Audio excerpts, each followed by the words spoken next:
So something I hear a lot from my students is that they say that they struggle getting their paintings to pop. And I was thinking, what exactly does that mean, get them to pop? And for me, I think it means that when you look at a painting, it has a very strong first impression. So in this video, I'm gonna give you 7 tips that I think will help make your paintings pop. All right, let's jump on in then with tip number 1, which is take the time to figure out a good composition. I took the photo for this still life and took some time, at least an hour to figure out the right arrangement of the lemons and what exactly is going to be in there and the angle at which I shot it, making sure there wasn't too much dead space, making sure the lighting created good values and you could see the form. I've always felt that the first thing that you take in when you look at a painting is the composition. I feel like subconsciously it immediately has an effect on you and plays a big part on if you're going to be drawn into that painting. If you ever want to test this out, actually, next time you're in a museum or gallery, when you first walk in, just take a look around and see what paintings grab your eye. Because when you see the paintings from far away and you can't make out even what's in them, all you can take in are the big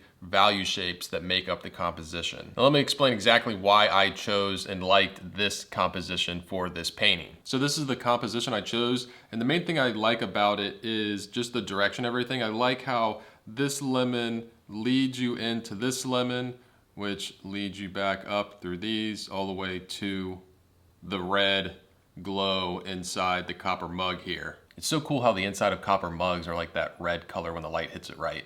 Also, I liked how the edge of this box kind of brings you up and over to the mug as well. Also, I like how all the lemons are staggered. None of them line up with each other, which helps create variety and I think moves you through the painting better. All right, so looking at this student's painting, I really like a lot of things about it. I think it's great colors, great drawing, good values. The one little thing I would want to change is just the composition and where things are put on the canvas. The first thing that jumps out at me is how much kind of unused space there is. I wish they would have just cropped everything in just a little bit closer, probably something like that. Also, if I take this straight line and put it at the bottom of the lemon on the left on mine, you can see that this lemon on the right, it comes down just a little bit further, putting it closer to the viewer in space. But if I do that on this one, they're pretty much lined up. And even though they're staggered just a little bit, it's going to add that movement and momentum down and to the left. All right, tip number 2 is play complement colors off each other. I feel like in my paintings, whenever I can really push complement colors next to each other, it really makes the painting pop. Now, if you don't know what complement colors are or you struggle with color mixing, I'm not gonna fully get into it in this video, but I do offer the color mixing video from my Foundations of Oil Painting course for free. I'll put a link to that in the description below. So as we look at the photo reference, you can see that the ground is kind of this, gray down purple. And in mine, I specifically chose to push the purple a little more and push it more towards a red purple to one, play off of the complement of yellow in the lemons. Purple is yellow's complement, but also wanted to push and play off the greens that are happening in the box here. And green's complement is red, so I pushed the ground to more of a reddish purple to complement both the lemons and the green box. I also made sure to push the reds on the inside of the mug here. Again, red's complement is green, and I got red and green right there. Now that you know to look for color complements, I think that you'll see a lot more of them together whenever you're looking at a subject. And feel free to push them if you want, to enhance them, to make the painting that much more dynamic and interesting. I actually do this a lot in landscapes. I'll push the red of the dirt to contrast the green of the grass, or the blue and purples in the shadows to contrast the yellows or oranges in the light. All right, moving on to tip number 3, which is understand that the most important principle in painting is drawing.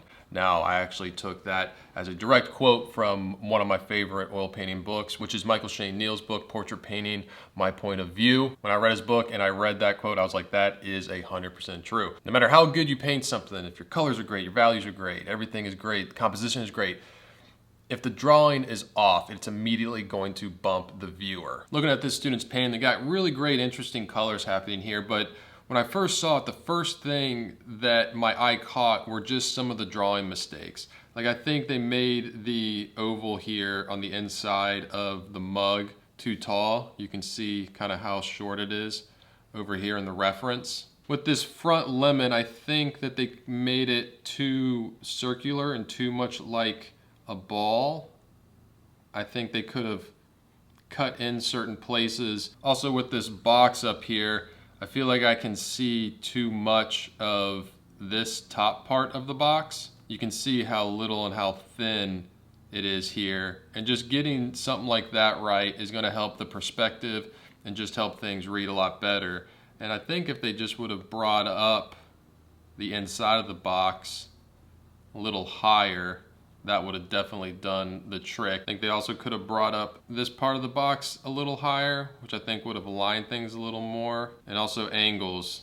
Getting this angle right up here on the box and this angle over here is really gonna help. All right, tip number 4 is value is more important than color. Now, if you watched any of my videos, you've probably heard me talk about this a lot. Now, more specifically, it's about the value relationships. If you want something to look bright or lit up and really pop, it's not so much about the value of that object as much as the values surrounding that object. You can see in this simplified example, the bright dot on the left just doesn't stand out as being that bright because it's surrounded by a bunch of other lighter values.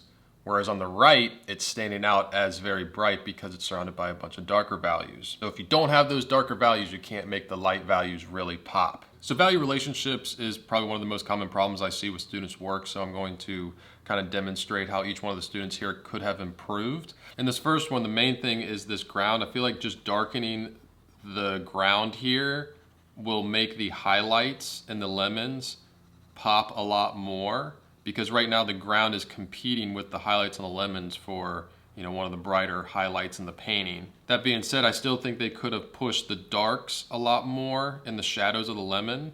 Remember, values are how we're going to portray form. So when you leave out values and you shorten the range of values that you're using, you're limiting your ability to create form. You can see just putting these darks around the highlights is going to make them pop a lot more in that painting. Same thing goes for whenever you're doing metal or anything with reflections. Like over here, I think they could have started out with a much darker value for this mug to lay in the lighter values of the highlights on top of. The highlights aren't going to look light unless they're next to the proper darks. This is especially true with metals.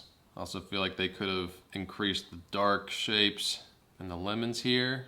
Now this one up here, I thought the colors were really good, really on point. I just wish they would have pushed a little more darks in the lemons. And also, I think they could have actually pushed the lights a little more in the tops of the lemons here. And the littlest things can make a big difference. Just making this top of the box a little lighter is just gonna make it really pop. Another very small little adjustment, just making this ground a little bit lighter. It's gonna make the dark seem darker, make those shadows from the lemons a little more clear. It's just gonna dial things in and make everything pop. Now, finding values can be tough, which is why I always suggest trying to find the value that's easiest for you to get right first. For me, a lot of times it's the darkest dark. I know if I can get that, then I can use that to compare other values to as I start painting. So I'll start with that darkest value, and then I'll move to the values that are closest to it and kind of inch my way forward into the light. But once I do have enough values, I start bouncing around darks, lights, whatever I need to figure everything out. All right, tip number 5 is be aware of the relationships of colors in terms of saturation. For example, in my painting, you can see I desaturated a lot of the yellows in the lemons, especially in the shadows, but using all those desaturated colors in the lemons made it so much more powerful when I did use a more saturated yellow for the highlights. The more the lemons get into the light, the less I desaturate the color. For those final highlights, I'm using just yellow straight out of the tube and white. Same thing goes for the copper mug. The mug is made up a lot of browns, a lot of neutralized colors, but when it came time to put that bright red inside, I was using pretty much red out of the tube and yellow out of the tube, I think, because I really wanted that to pop. All right, tip number 6 is when thinking about your brushwork, think about it in 3D, not 2D. What I mean by that is when you're painting something, think about as if you were actually pushing your brush over that physical object, like you're trying to wrap the paint around the subject. Your brushwork and what you decide to do with it can add a lot of energy to your painting. And I hear so many times from students saying that they want to get better with their brushwork. And the best advice I can tell you is, think about what you're painting. Think about the direction of the surface that you're painting and use your brushwork to help communicate that. Also, don't be afraid of thick paint. Make sure you put out enough paint on your palette. If you don't put out enough paint, you're not going to use enough paint. And even though I start off with my paint relatively thin, by the end it is getting pretty thick. I've worked dark to light, so by the end I'm doing a lot of the lighter parts, and those light colors are normally the thickest paint on the canvas. Also, a tip to help you with thick paint is think about painting smaller. I painted this on a very small 6x8 inch panel. I feel like when you go that small, it makes it easier to pack more of a punch with your brushwork, because even a number 2 flat brush can cover a lot of space really quickly, and each brush stroke holds a lot of weight. All right, and the last tip is understand that not every edge in your painting needs to be hard and crisp. You can see in my painting here, I let the edge of the lemon kind of bleed into the shadow down there. I wasn't afraid of having the paint kind of mixed together a little bit there. Same thing over here in this lemon.